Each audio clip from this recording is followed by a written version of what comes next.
Well, ladies and gentlemen, it is the 24th of July.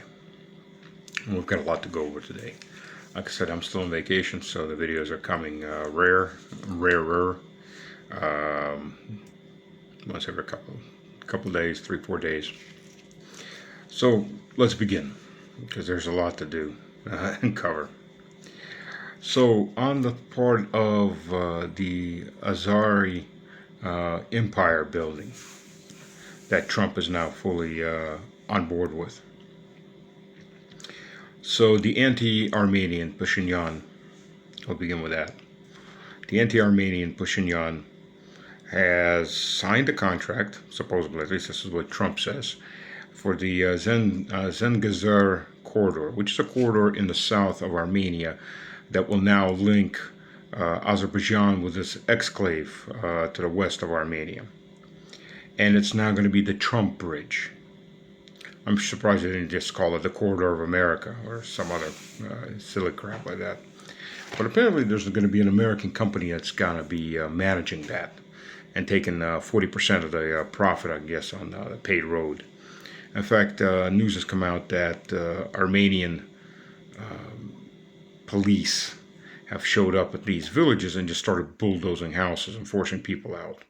And that there was at least one woman that died from a heart attack, an elderly woman defending her house.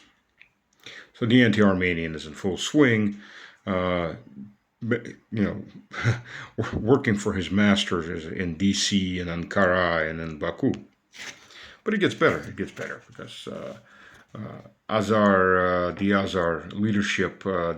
leadership has now decided that they're going to expand their empire into Iran, because they've massed troops on the Iranian border, and the Iranians have returned the favor, because when phase 2 against Iran starts, apparently these brainiacs have decided they're going to charge in and try to carve up northwestern Iran for themselves. And at the same time, they are trying to destabilize Dagestan. Dagestan, for those that don't know, well, before the Soviet Union, Dagestan was 70% Russian, ethnic Russian. The pro-Russian policies of the Soviet Union left Dagestan at about 30% Russians. The other 70% aren't Dagestani. There's no such racial group or ethnic group called Dagestani.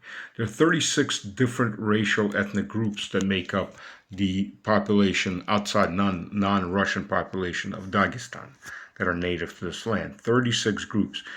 Because of that, anytime you get these conflicts between teenagers from one village to the other, it often turns into a shooting match between the villages.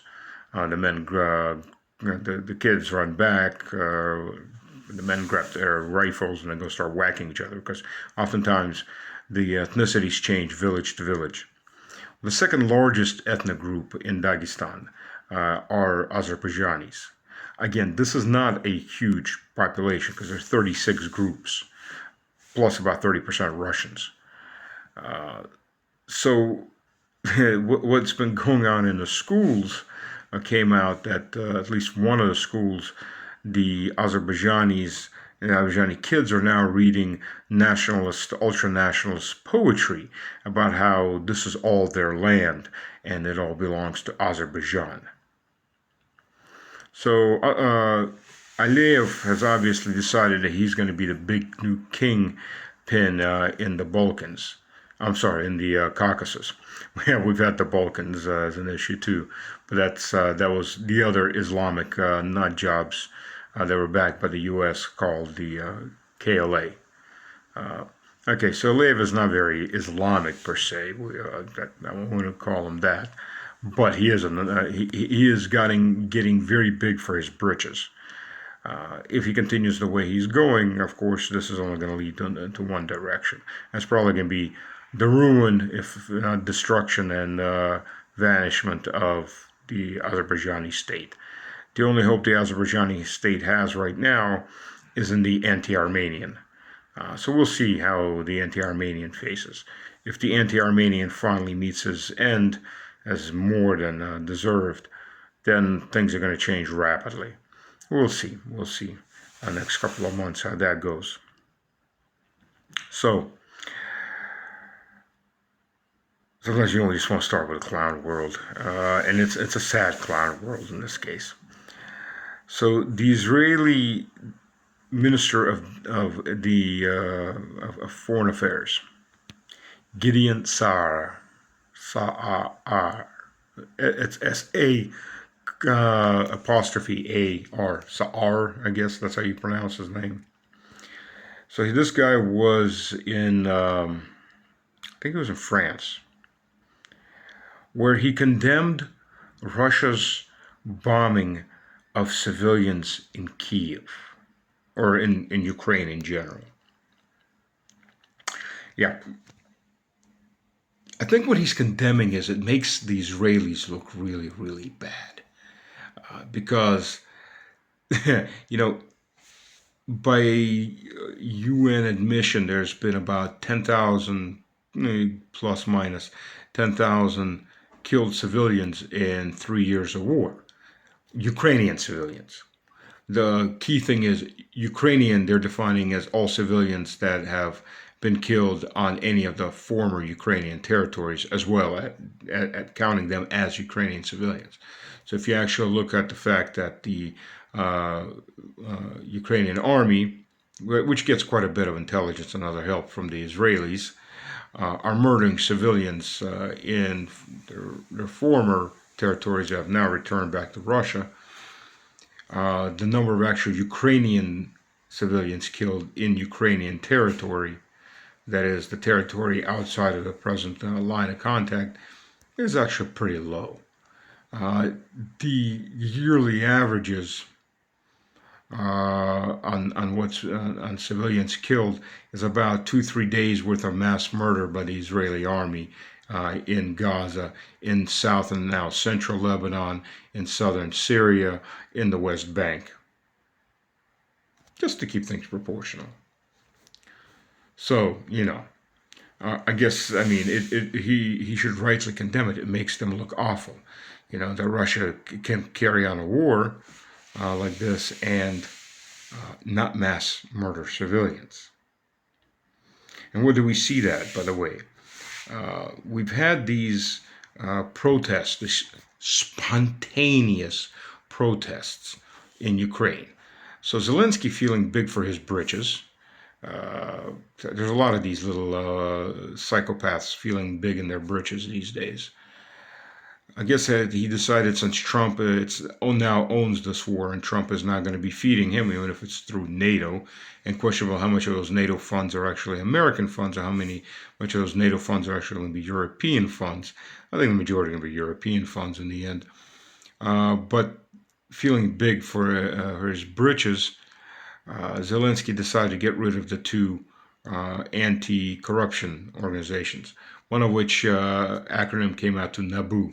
NABU, if I remember correctly, was from Star Wars. And that was that water world with the guy with the when they redid episode, well, not redid, when they did episode 1, that I think that the planet was called Naboo, the swampy planet with the guy with the long snout and the big ears, if I remember correctly. Yeah, you gotta wonder if people, they make the acronyms. So they decided to get rid of these organizations, or rather hold them hostage. Basically, you give me more money and you get these organizations working to control how much we steal. But if we're not going to get more money, we don't need these organizations, so we're going to steal as much as we want. The little dictator decided he was going to play Trump with his penis. And lo and behold, the little dictator got his penis whacked with a ruler, because he underestimated just how owned everything is in the West and in his own country by the Americans. Instantly, across the range of the non-CIA U.S. aid-owned free media, they all started running basically the same stories across the board. Zelensky's got to go. Zelensky's in the way. I'll read the title of just two of these. The Telegraph. For Ukraine's sake, Zelensky must now step aside. The inspirational leader is no longer part of the solution. Our paid clown has decided that he's actually the man he's been playing for the last 3 years. The cocaine finally really rotted out the frontal lobe in his head. So we gotta smack that little whack job back down to size. Get him, because he's even started wearing something almost that looked like a suit one day. Got to smack him back down into his green trousers and green sweatshirt. And then there's the Politico. Ukraine's insidious enemy, its leadership. Now we're taking this even further. It's no longer, he's not part of the solution, this great inspirational or leader. He's now the insidious enemy. And the Maidan event happened. For those of you who haven't realized yet, there are no spontaneous protests like this size or larger in Ukraine. Never have been. From day one, any of these Maidans have always been sponsored, or at least Color Revolution have always had a sponsor. Most of the time, it's an American-British sponsor along with some oligarchs. The oligarchs rarely do it all by themselves, especially when you can have people like Newland, who's been upset because of, a former love interest on the Russian fishing trawler she spent 6 months on, hates all Russians now, and helped funnel $5 billion into, quote, Ukrainian democracy. That's about as much democracy as when the EU says and the EU is the Johnny come lately, because the UK and the US also said the same thing. The US about 2.5 months ago, we're bringing democracy to Georgia by not recognizing the will of the people and the party they elected, and we're going to overthrow that government for the sake of democracy. Yeah, that's Western democracy for you. That's American democracy for you. So Zelensky stepped up, took out his penis, was about to play Trump, and Trump came down on him with a ruler, and Zelensky's now backed off. But there's several interesting things. One, the press gang chop shops didn't show up at these demonstrations. Well, there are plenty of young men at these demonstrations. A lot of these young men, because they're protesters or information warriors, they have what's called a bron, an armor, or in this case, a reserve, like a reserve table, a reserve that keeps them immune from being press ganged. So, the press gangs didn't show up. I think the real reason the press gangs didn't show up is the CIA MI6 crowd that organized all this told them to keep the hell away from the demonstrators we own and pay for. Not your property, our property. And the demonstrators were on the spot doing what they do best. These are professional demonstrators, ladies and gentlemen. I am sure once this war is over, if Europe still exists, all these demonstrators will be moving to Europe to continue earning the money that they're earning for doing their little demonstrations, their little graphic design, or not graphic design, their little spontaneous art form. Well, I guess graphic design for their signs, if they aren't just handed out to them to begin with. So, and what are these funds that are coming in and going to be buying? Well, they are now looking at Hawk 3 anti-aircraft missiles. Now, to be fair, the Ukraine got its first Hawk 3 missiles from Spain back in 2022. But Spain, I guess, decided to get rid of old junk.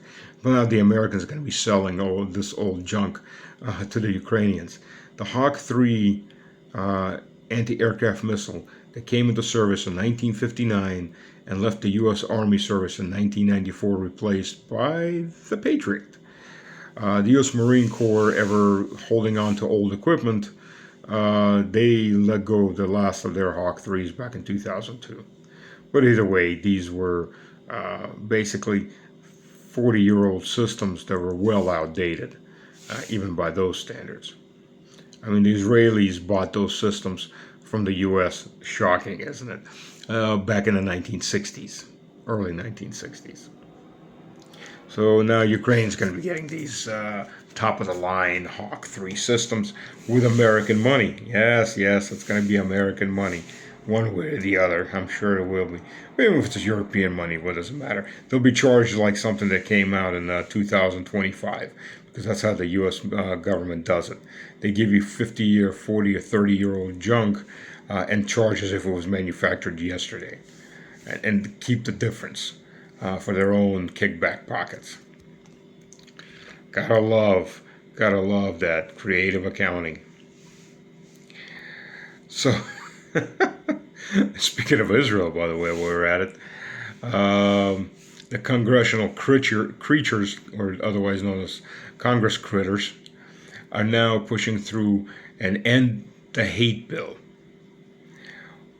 Which you gotta love this. I mean, you can hate the U.S. all you want and sit in the U.S. and criticize it all you want. That's fine.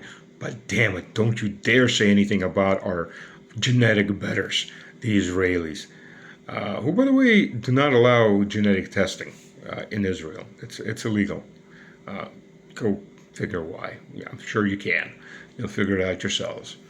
But the Israelis, so the Stop Hate bill, specifically targeted at hate speech toward Israel, is going to, if it passes, consider any online criticism of Israel equivalent to terrorism, and is going to find any of the platforms that allow this kind of hate speech. Or actually, I mean, hate speech, it may not be go kill Israel or go kill the Jews. It could be, oh, Israel should stop genociding the Palestinians, because that's criticism of Israel. And that's what's written in there, is criticism, not necessarily hate. But any criticism of those people that don't need to follow any of the laws of humanity, that's considered hate, I guess. Maybe I'm wrong. Or maybe I'm not. Let you decide, my dear readers and watchers. Oh, Lord have mercy. So the negotiations. This is going to be our last topic for today. Briefly going over the third line of the Istanbul body exchange negotiations. Because, okay, the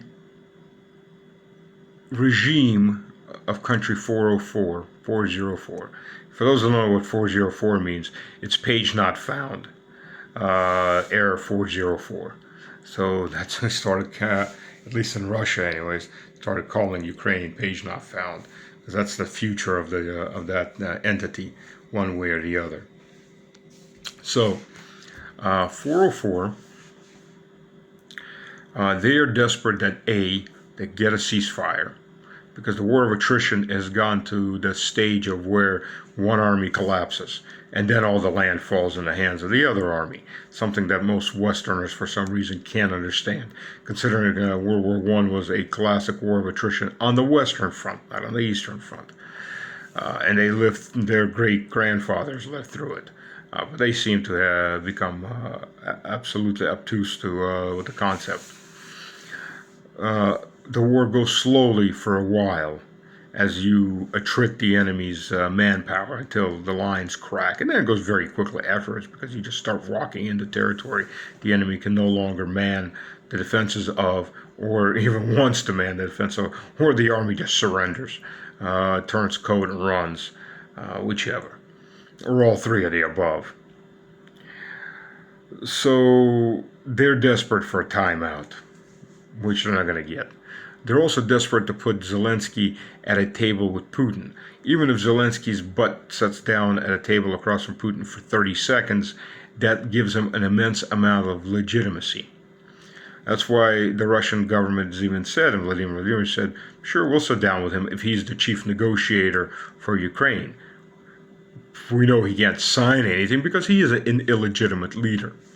So they put a monkey wrench into that plan. But the Ukrainians, like all spoiled brat children that can't ever take no for an answer until they get smacked, and then they calm down, except the Ukrainians aren't even smart enough to calm down, They just need to get smacked and smacked and smacked to get any kind of sense into their heads. They're going to keep coming back to this subject. But the Istanbul 3 agreement came down to, again, prisoner swaps. Russia's handing out another 5,000 bodies, frozen, Zelensky's frozen assets that he wanted from Russia. There he goes. He gets the 5,000 frozen assets right there that he actually doesn't want.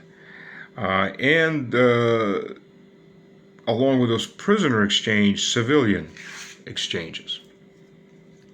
Now, why the bodies? Why do they really want the bodies? It's not about payment. In fact, for the last group of bodies, 6,000, they basically had the family sign that they relinquish all rights to any kind of support or payment for burial or for post-support from these bodies, for their former relatives, family members. It's not even that, though. Dead bodies breed funerals. Funerals breed gatherings. Gatherings breed anger. You get enough of those happening all the time, all of a sudden, all over the country, while and simultaneously your BS that the casualties are very low and all that continues crashing as people are watching how many bodies are coming back and how many bodies are being given. I mean, true, as the front moves, any Russian losses are absorbed inside of Russia's new lines and buried accordingly, while Ukrainian bodies get left behind. I mean, that's a general concept, of course. But still, the Ukrainian bodies are piling up in the thousands and tens of thousands up and down that front line. And in Kursk, there's still 54, 60,000 bodies that haven't been handed over. Many of them are in mass burials. In Russian, it's called Bratsky Mogily, brothers' graves, or just mass grave. And the number of bodies just keeps stacking up and down the entire front line. So that's just a breeding ground for anger. And that's what they're afraid of. That's exactly what they're afraid of. Additionally, civilians are going to be exchanged. Now, there aren't exactly too many Ukrainian civilians running around Russia begging to be repatriated to Ukraine. As a matter of fact, outside of the civilians that are in the 4 regions that have been returned to Russia, about 5 million Ukrainian civilians from central and western Ukraine now reside in Russia. And yes, amongst those are terrorists and spies also, unfortunate to say, but they are. And several have been caught in the act. Now, how did they get there? First of all, some of these guys were already laborers inside of Russia. And when they were given a choice to return to Ukraine, they said, no, thank you, we'll stay. The rest, for the most part, they went west, got to Poland, did a U-turn to the north, went through Belarus, and then from Belarus went into Russia. And now live happily in Russia. Well, not all of them, obviously, since some of them are actually spies and guerrillas from the west. But the vast majority have integrated fully, gotten jobs and so on. But these are the people that would have been working no matter what. The ones that like to freeload, they went to you Europeans. You feed them well over there, and they smack you around as your superiors. It's interesting to watch Europe. The Europeans are so spineless. They're used to being beaten and raped by all these people that have been brought in from the Middle East, from Central Asia, and from Albania, from you name it, Pakistan. They're so used to being beaten and used by these people that when the Ukrainian refugees come in there with their many of them with expensive cars, others with expensive demands, the Europeans don't know what to do. These are white people instead of brown and black people, but they act the same way as those guys. So the Europeans, being programmed as they are, they fall in line for the most part and just suck it up. That's a lot of conditioning. That's an insane amount of conditioning, any which way you look at that. Well, from the Ukrainian side, they're going to be delivering civilians. Part of these people are Russian citizens that were happened to be in Ukraine when the war kicked off, and they just got arrested. In a normal civilizational position, these people who are citizens of an entity that is at war with this entity would normally be exiled to a third country. Go away. Here's the border. We can't take you directly to the front lines, so we're just going to expulse you to some neutral border. Ukraine has instead put these people in jail, confiscated their property, put them in jail, and they've been there for 3 years. No charges are needed other than the guilt of being a Russian, or a citizen of Russia in this case. Additionally, there's the clergy, the real Christian clergy. There are Russian collaborators, as they call them in Ukraine, but these are Russians that understand they don't want to live under the Nazi regime. They have been arrested by the SBU and are lucky enough not to be dead right now, because the SBU, the Special Services organization that was recreated by MI6 and CIA, as the New York Times told us in a piece last year, are really good at murdering their prisoners, but another Western standard. I had a professor. Interesting enough, I'll cut this into this real quick. So I was doing a computer science degree as my second degree, and the concept was how the system has to determine, once the memory is full, which portions of memory it can drop to rewrite over with new portions of memory. And I went in my professor's office to ask him. I had some questions on his lecture, and I'm sitting there, and he's looking at me. He's like, "You're military, aren't you?" I'm like, "Yeah, I'm military." Like, "Yeah, I'm former military." He's like, "I was in officer school in Vietnam for infantry officer school. When the MI guy said, hey, we need some military intelligence staff sergeants. If any of you would like to not be officers in the infantry and become military intelligence staff sergeants, come and join us." He said, "Well, I went to MI6 to military intelligence, because I figured that it would be safer than being a grunt lieutenant in the jungle." It's like, but they did insane things, like they'd spray down the jungle with Agent Orange, wait a couple days, flying in helicopters, run out there, put netting around the trees, shake the trees for all the leaves to fall out, and then count the leaves, and then run back to their Huey before the Viet Cong realized that they're in their jungle and started taking pot shots at them. But he described the typical method of information extraction that they use to prepare their target. So they got a Vietnamese guy that they know knows a lot of things, but doesn't want to talk. So they sit him on a helicopter. Beside him, they sit down a guy that knows a lot of things, but not enough things, and is not that important.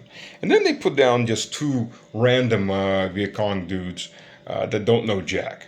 And they lift off to 3,000 feet. Or for those in the metric system, that's a little under 1,000 meters. They come up to the first guy that doesn't know anything and just toss him out the helicopter. They come up to the second guy that doesn't know anything, and he's now babbling anything he can think of, and they toss him out of the helicopter. They come up to the third guy that knows some things, maybe even a lot of things, but is not the target to be broken.